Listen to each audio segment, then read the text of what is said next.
Sa panahon ni President Bongbong Marcos, sa panahon ni Speaker Martin Romualdez, correct me if I'm wrong, bumaha at bumagyo ng biyaya dito sa ikalawang distrito ng ating lalawigan.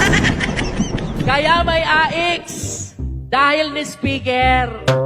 Kaya may akap dahil ni Speaker. Kaya may tupad dahil ni Speaker. Kaya may mga barangay road dahil ni Speaker. Kaya may patubig dahil ni Speaker. At kaya may groundbreaking ngayon dahil ni Speaker.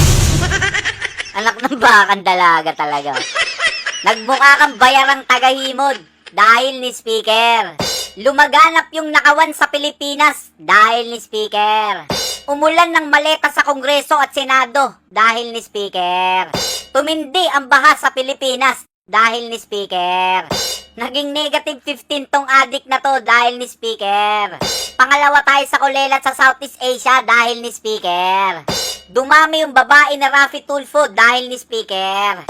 Bumaliktad tong dalawang hudas na to dahil ni Speaker. Lahat ng kaguluhan na nangyayari sa bansa dahil ni Speaker. Tapos eto pa ang matindi. Lahat ng dating DPWH officials state witness na.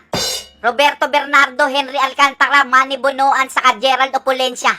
Lahat sila state witness na. So sinong ituturo nila? Sinong mastermind ang ituturo nila? Sige nga. Si Martin ba yung pinakademonyo sa kanila? O si Bryce yung pinakamababa sa kanila? Putik, saan ka nakakita ng mastermind mas mababa yung posisyon sa kanila? Kaya pala iwas na iwas kayo sa 18 marino. Kasi natatakot kayo na ilantad nila yung mga baho nyo. Kaya pala pilit hinaharang yung 18 Marines ng kapatid mo. Nung tinanong ng media, nagsinungaling pa yung loko. Million fans around the world! Walang awat ha? Walang awat ha? Walang awat ha? Diyan ha?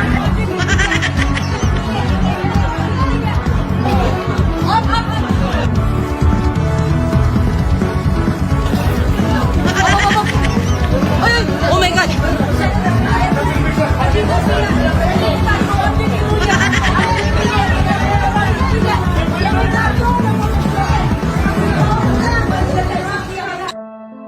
Anong kailangan kong gawin upang malaman mo?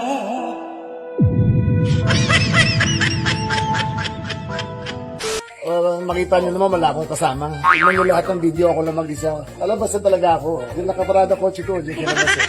So, hindi na ako mag-isa mag-block ng isang batalyon ng tao. Sinungaling ka, palabas ba yan? Tingnan mo nga kung palabas yan. Palabas ba yan nakaharang ka dyan? Kung kailan papasok kami, saka mo sasabayan.